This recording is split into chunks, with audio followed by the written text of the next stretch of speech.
수예배에 나온 우리 성도님들께 하나님의 놀라운 은혜와 축복이 함께 하시길 바랍니다. 오늘 여러분 알다시피 저는 새벽 예배를 마치고 이군자 권사님 발인 예배를 드리고 그 전라남도 목포 옆에 있는 무안까지 가서 하관 예배를 드리고 우리 가족들과 함께 점심 식사를 같이 나누고 왔습니다. 우리 권사님은 수요예배 제일 먼저 오십니다.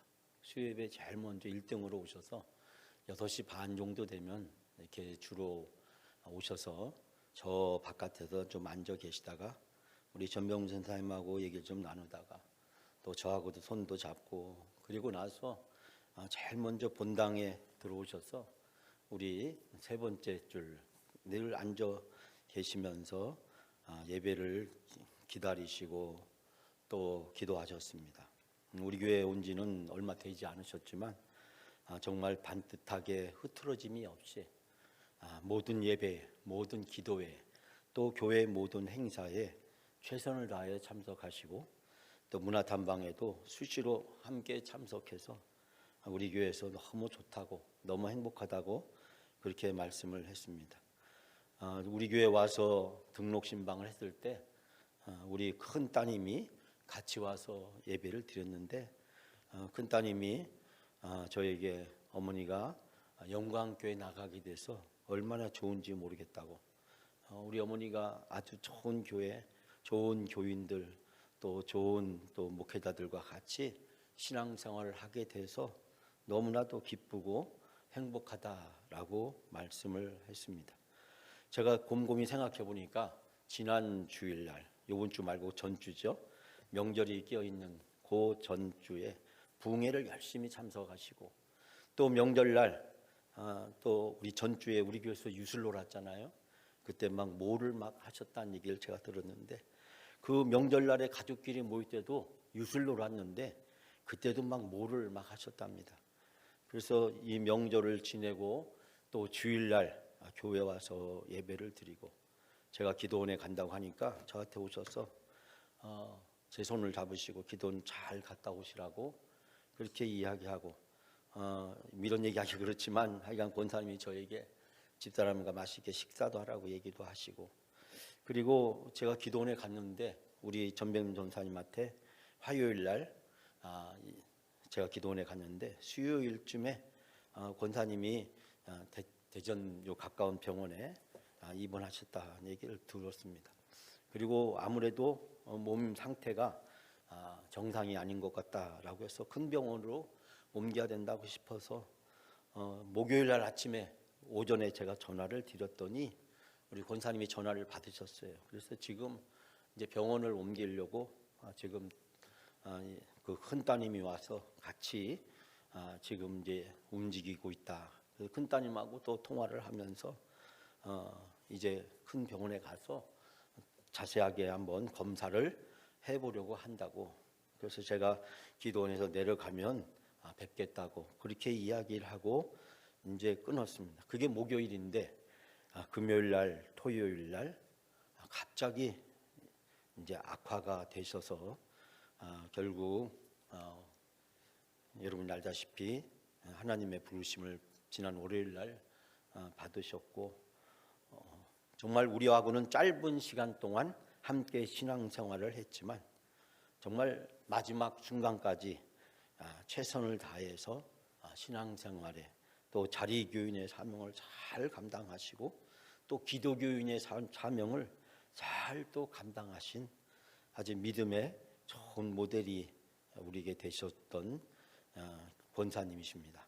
너무 짧은 기간 동안에 그것도 일주일 만에 이렇게 순식간에 하나님의 부르심을 받아서 인간적으로 너무 아쉬운 생각이 많이 들지만 제가 장례를 집례하면서 무안을 다녀오면서 제가 느낀 것이 한 송이 백합꽃같이 사시다가 가셨다. 아름다운 신앙의 영적 향기를 바라시고 마지막 인생을 살아가는 인생의 종료의 휘슬이 불 때까지 우리가 어떤 자세로 어떻게 사는 것이 정말 진정한 복일까라는 생각을 회복해 하는 귀한 삶의 유산을 남겨주었다라는 생각이 들었습니다.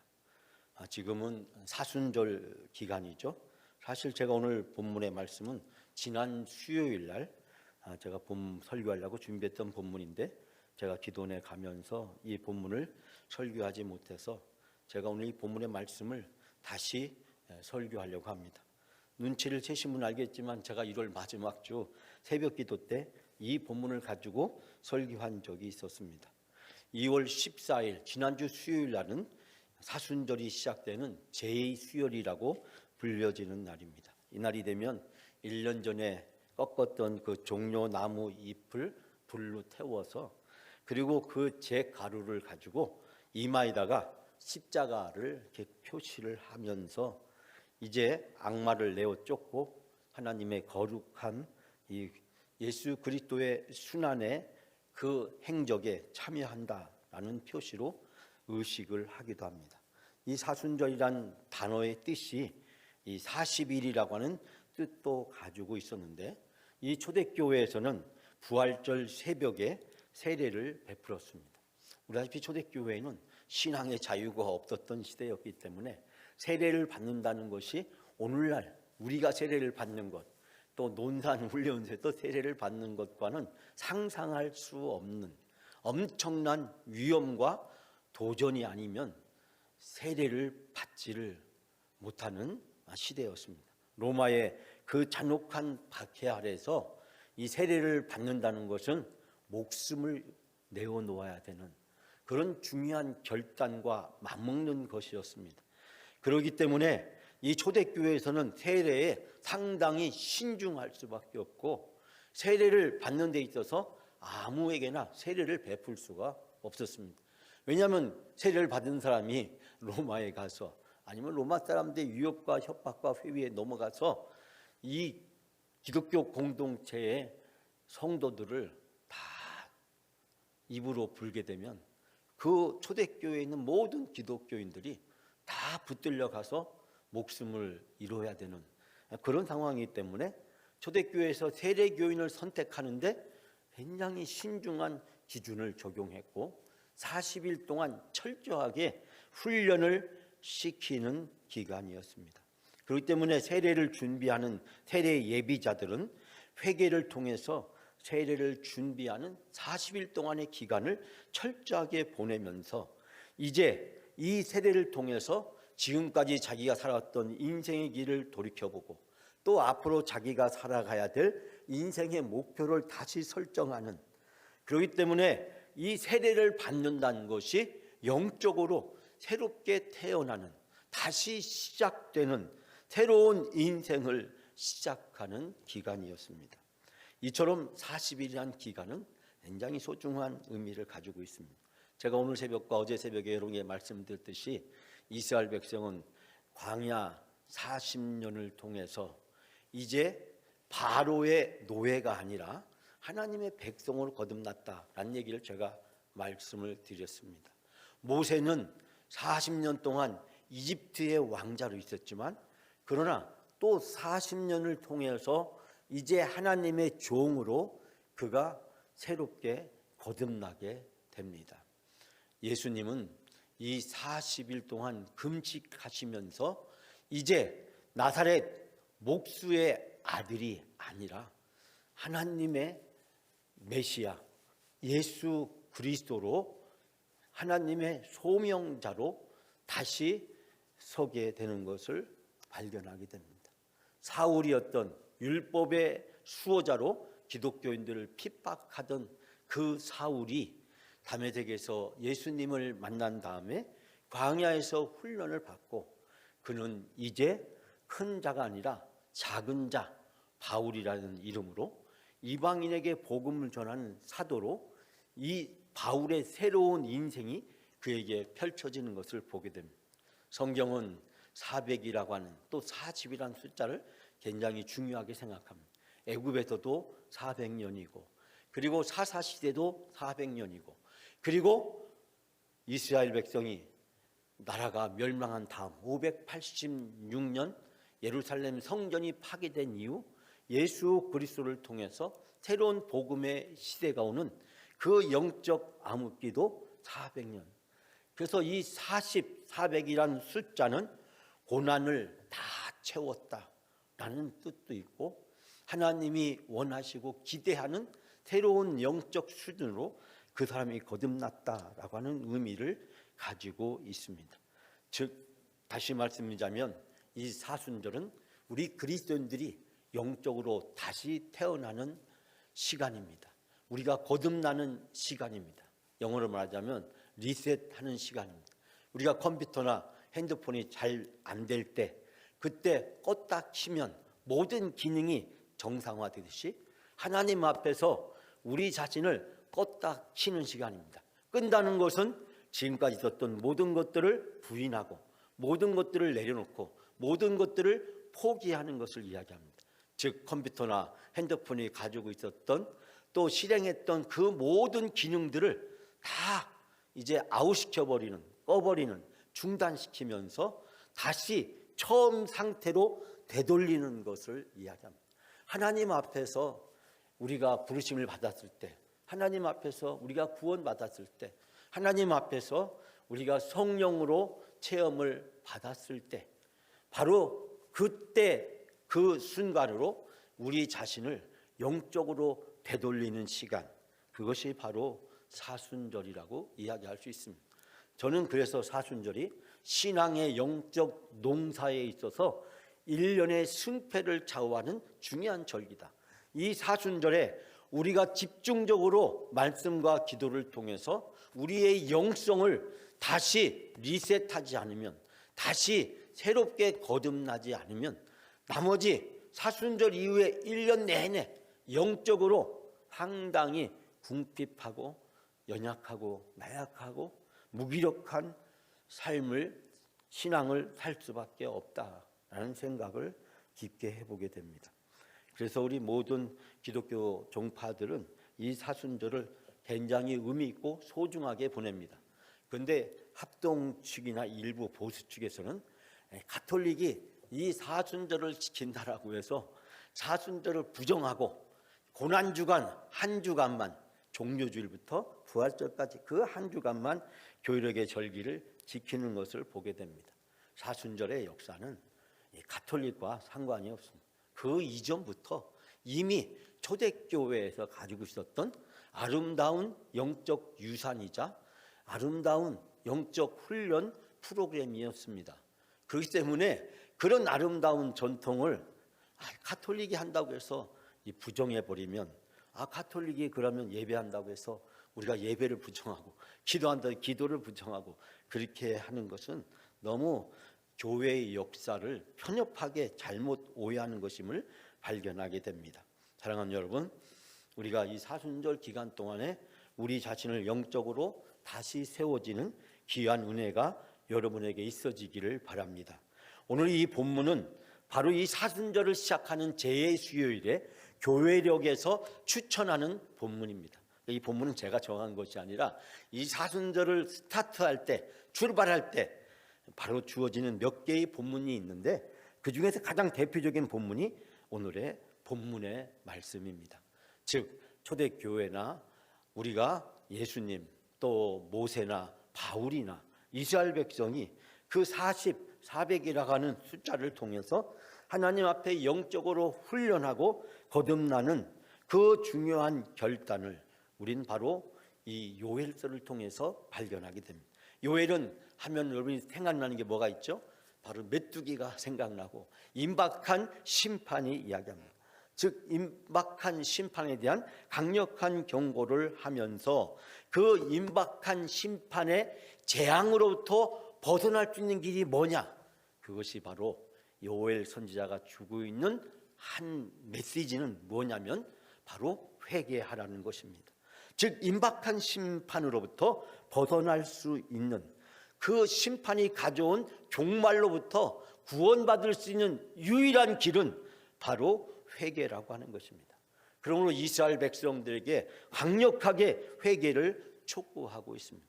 형식적인 신앙에서 벗어나서 참으로 옷을 찢지 말고 가슴을 찢는, 심장을 찢는 심정을 가지고 온 마음을 다해 하나님 앞에 돌아온다면 하나님의 크신 은혜와 긍휼이 이스라엘 백성에게 임재하고 이스라엘 백성이 그 종말로부터 심판으로부터 구원받을 수 있다는 희망의 메시지를 전달하고 있습니다. 여러분, 구약성경 17권의 예언서의 말씀들이 있는데 우리가 그 예언서의 말씀을 보면 준엄한 심판들을 선언하고 있습니다. 그 준엄한 심판들을 보면서 우리는 때로는 공포와 두려움을 느끼기도 합니다. 우리의 죄 때문에, 우리의 연약함 때문에, 우리의 부족함 때문에. 그러나 하나님의 마음은 우리가 두려워하는 것이 아닙니다. 하나님은 우리에게 두려운 마음을 주시고자 우리를 위협하고 협박하고 죄를 깨닫게끔 하기 위해서 예언자들을 통해서 우리에게 심판의 말씀, 경고의 말씀을 선포하는 것이 아니라 하나님은 우리를 사랑하시고 하나님은 우리에게 은혜를 베풀어 주시고 하나님은 우리가 그 죄로부터 구원받기를 원하는 간절한 하나님의 사랑이 거기에 깊이 배어져 있음을 발견하게 됩니다.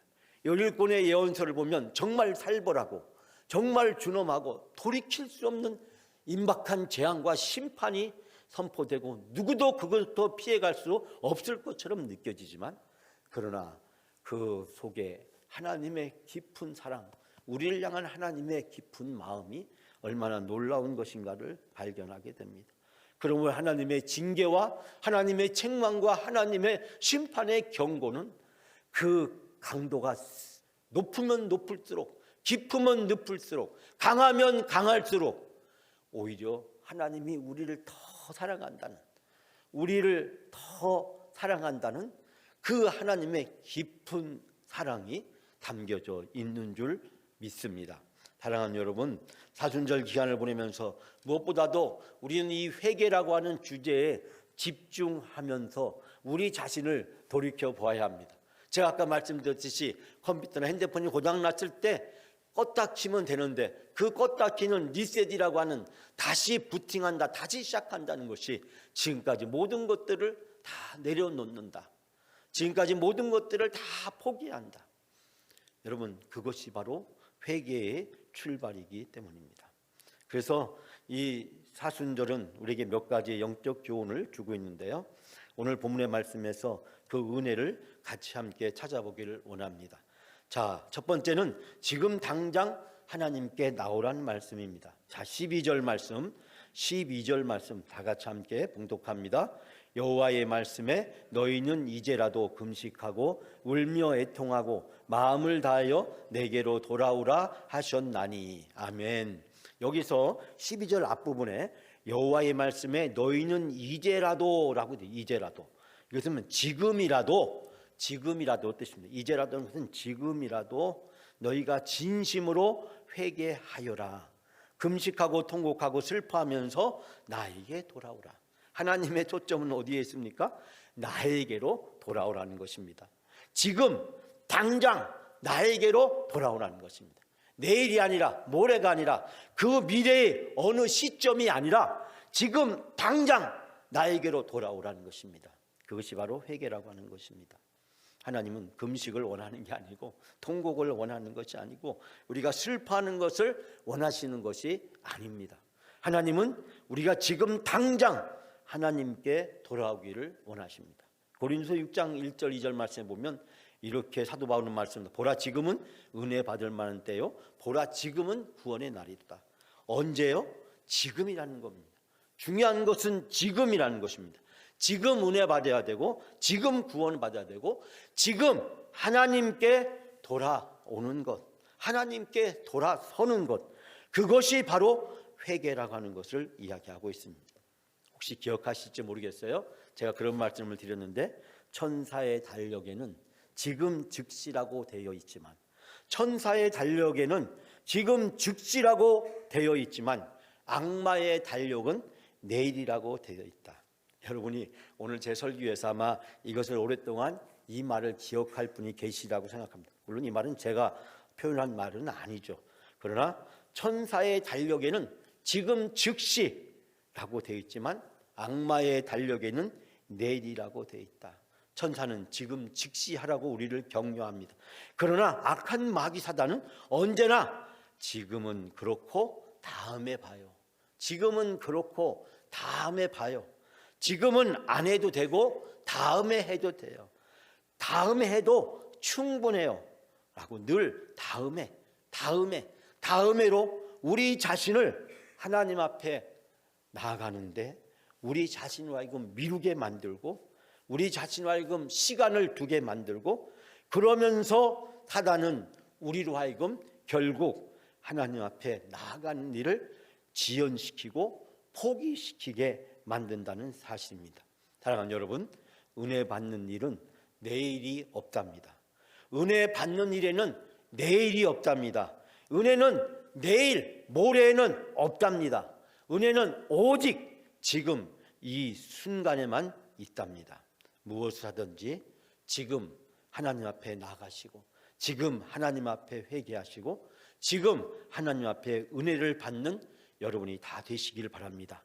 기도는 지금 하는 것입니다. 감사는 지금 하는 것입니다. 헌신은 지금 하는 것입니다. 회개는 지금 하는 것입니다. 바로 그럴 때 하나님의 놀라운 은혜가 우리에게 있어질 줄 믿습니다. 지금 즉시 하나님 앞에 나아가는 여러분이 다 되시기를, 여러분의 신앙이 되시기를, 어느 순간에도 항상 지금 즉시 하는 여러분의 신앙이 되시기를 주님의 이름으로 축원합니다. 두 번째는 마음을 찢고 하나님께 돌아오라라는 말씀입니다. 자, 우리가 13절, 14절 좀 길지만 우리가 다시 한번 다 같이 봉독합니다. 너희는 옷을 찢지 말고 마음을 찢고 너희의 하나님 여호와께로 돌아올지라.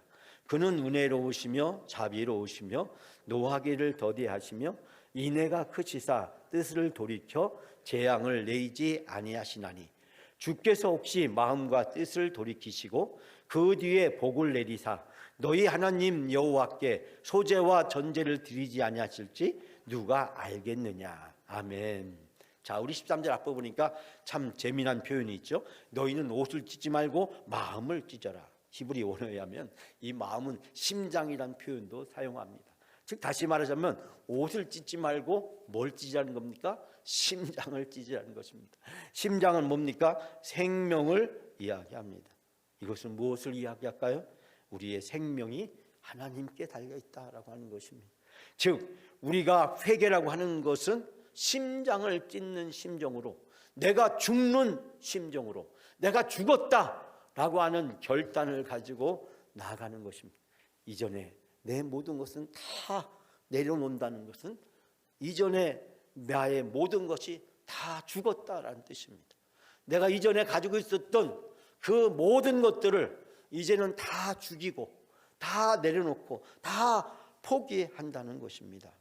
그렇기 때문에 옷을 찢는 신용을 해서 사람들에게 경건하다라고 자기 자신의 위선과 교만을 드러낼 생각을 하지 말고 하나님은 내 생명을 내놓는 심정으로, 내 생명을 내놓는 심정, 저는 그 표현이 바로 옷을 찢지 말고 마음을 찢어라. 이 표현은 내 생명을 내려놓는 그 심정으로, 내 목숨을 포기하는 그런 결단으로 하나님 앞에 돌아오라. 그런데 이때 우리를 기다리고 계신 하나님은 어떤 분이십니까? 은혜롭고 자비로우시며 오래 참으시며 한결같은 사랑을 베푸시며 불쌍하게 여기는 마음이 많으셔서 뜻을 돌이켜 재앙을 거두시는 하나님이시다.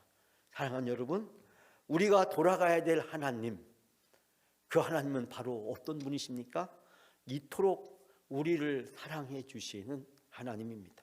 그 하나님의 사랑, 은혜롭고 자비롭고 오래 참고 한결같은 사랑을 베푸시고 불쌍히 여기는 마음을 많으시고 우리를 심판하고 우리에게 재앙을 내리려고 했던 그 모든 것들을 돌이키시는 하나님이라고 이야기하면서 주께서 마음과 뜻을 돌이키셔서 오히려 우리에게 복을 베풀어 준다는 것, 재앙을 준비하고 심판을 준비해서 우리의 죄 때문에 그 재앙과 심판을 통해서 우리를 심판하시려고 하는 그 하나님이 그 심판과 재앙을 다 거두시고 오히려 우리에게 복을 베풀어 주신다. 라고 말씀하고 있습니다.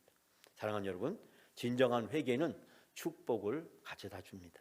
그렇기 때문에 우리가 회개해야 될 이유가 바로 여기에 있는 것입니다. 회개는 하나님의 놀라운 복을 누리는 은총의 통로이자 수단인 줄 믿습니다. 이스라엘 백성이 미스바에 모여서 간절히 회개하며 기도했을 때 사무엘의 말씀에 순종하여 남녀노소 할 것 없이 모든 이스라엘 백성이 미스바에 모여서 눈물로 회개하며 기도하였을 때 하나님은 우레와 같은 놀라운 역사로 말미암아 창 하나, 칼 하나, 방패 하나 들지 않았는데 적들을 다 물리쳐 주시고 승리하게 해주시는 놀라운 능력과 은혜를 베풀어 주신 줄 믿습니다. 사랑하는 여러분, 회개는 이처럼 우리에게 복을 가져다 줍니다. 나 중심을 내려놓고 하나님의 중심으로 돌아서는 것입니다. 나 중심에서 교회 중심으로 바뀌는 것입니다. 나 중심에서 다른 사람의 중심으로 바뀌는 것입니다. 내가 억울해도, 내가 힘들어도, 내가 고통스러워도, 내가 손해가 되더라도 하나님 중심, 교회 중심, 다른 사람 중심으로 나의 삶의 방향을 턴하는 것입니다. 그렇게 유턴하는 바로 그것이 회개의 결과이고, 진정한 회개는 하나님의 축복의 보따리가 펼쳐지는 역사가 나타나게 될 줄 믿습니다. 여러분, 회개는 축복의 문을 활짝 여는 축복의 보따리가 펼쳐지는 놀라운 은혜의 자리인 줄 믿습니다. 여러분에게 사순절 기간 동안에 하나님의 축복의 보따리가 펼쳐지는 그런 놀라운 은혜가 나타나시기를 주님의 이름으로 축원합니다. 세 번째는 모두가 다 성회로 모이라고 말씀하고 있습니다. 자, 15절 16절 우리가 다 같이 함께 봉독합니다. 너희는 시온에서 나팔을 불어 거룩한 금식일을 정하고 성회를 소집하라. 백성을 모아 그 모임을 거룩하게 하고 장로들을 모으며 어린아이와 젖먹이들을 모으며 신랑과 그 방에서 나오게 하며 신부도 그 신방에서 나오게 하고. 아멘. 여러분, 여기서 보니까 나팔을 불어라, 거룩한 금식일을 선포하여라, 그리고 성회를 열어라, 그리고 이스라엘 백성의 남녀노소 할 것 없이 다 모여라. 마치 이 말씀을 보니까 에스라서에 나오는 성문 광장에서 이루어지는 놀라운 영적 부흥회가 우리가 떠오릅니다. 남녀노소 할 것 없이 모든 사람이 모여서 하나님의 말씀을 들으며 아멘 아멘 하고 외쳤을 때 바벨론 포로로부터 돌아와 힘들고 어렵게 예루살렘 성벽과 성전을 재건하는 이스라엘 백성들에게 놀라운 영적 부흥의 역사가 일어나는 것처럼 사순절에 우리가 열심히 모여서 하나님의 말씀을 들을 때, 그리고 그 말씀을 통해서 회개하며 하나님 앞에 나가게 될 때 하나님은 우리에게 놀라운 은혜를 부어 주실 줄 믿습니다. 사랑하는 여러분, 이 놀라운 역사가 이 사순절 기간 동안에 우리에게 나타나게 될 줄 믿습니다. 간절히 사모하시면서 이 사순절 기간 동안에 자리교인의 사명을 잘 지켜나가며 하나님의 말씀을 붙들고 기도의 자리로 나아갈 때 하나님은 우리들에게 놀라운 복을 베풀어 주실 줄 믿습니다. 마지막 네 번째로 울면서 간절히 기도하라고 말씀하고 있습니다. 여러분, 17절 말씀 마지막으로 다 같이 함께 봉독합니다.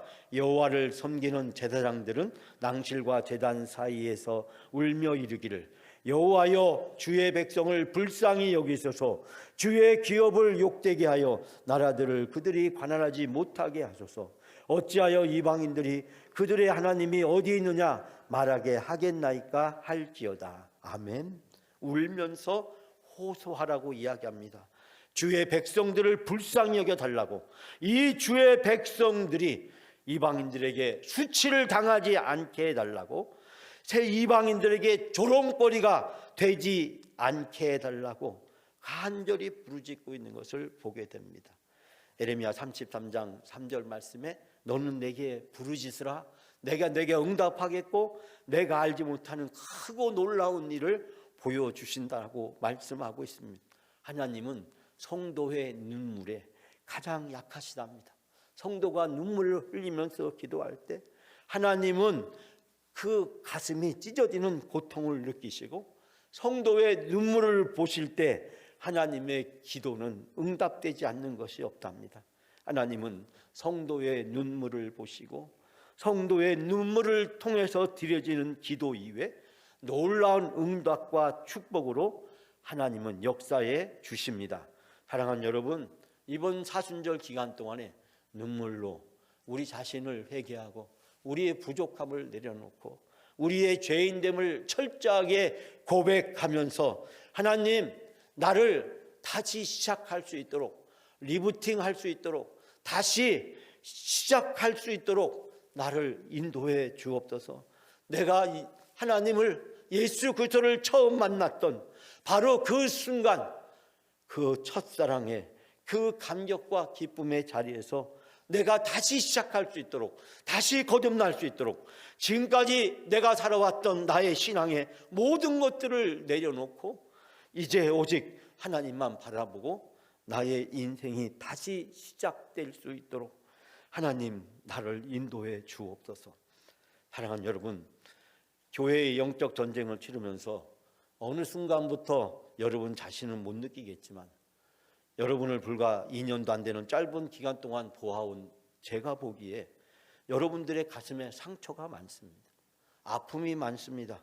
목회자에 대한 분노도 있고 또 서로에 대한 실망감도 있습니다.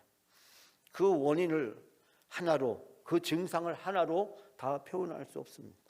우리에게는 많이 상처를 받았고 아픔이 있었고 고통이 있었고 그러다 보니까 우리의 심령이 너무 강팍해지고 무디어졌습니다. 작은 일에도 분노하고 화를 내고 공격하고 욕을 하고 그러다 보니까 하나님이 우리에게 베풀어 주실 은혜가, 우리에게 역사할 수 있는 통로가 꽉 막혀 있는 안타까움을 느끼게 됩니다. 교통에 체증이 생기듯이 하나님과 우리 사이에 이런 상처와 아픔들은 영적 체증을 일으키게 만들고 그 영적 체증은 하나님의 은혜를 아무리 부어주셔도 우리가 그 은혜를 누리지 못하는 결과를 초래하고 우리는 더욱더 강팍해지고 무디어지고 무감각해지고 분별력을 잃어버리기가 쉬운 상태로 전락해버리고 말았습니다. 여러분, 하나님은 이번 사순절 기간 동안에 영광교회 모든 성도들에게 그리고 저에게 하나님은 눈물을 원하십니다. 우리가 울면서 하나님 앞에 기도하는 눈물의 사순절, 이번 사순절이 우리 영광교회 눈물의 사순절, 하나님 앞에 우리를 다시 세우는, 다시 출발하는 그런 사순절이 되기를 간절히 소원합니다. 그럴 때 하나님이 놀라운 축복의 보따리를, 치유와 회복의 역사를 우리에게 펼쳐 주실 줄 믿습니다. 이번 사순절 3월 한 달 동안 우리가 하나님 앞에 나아가 눈물로 회개하며 통곡하며 부르짖으며 하나님, 나를 다시 세워주시고 나를 다시 구원하여 주시고 나를 다시 거듭나게 하여 주시고 내가 하나님 앞에 다시 서게 해 주옵소서. 눈물의 기도로 하나님 앞에 나가게 될 때 하나님이 놀라운 은혜를 베풀어 주실 줄 믿습니다.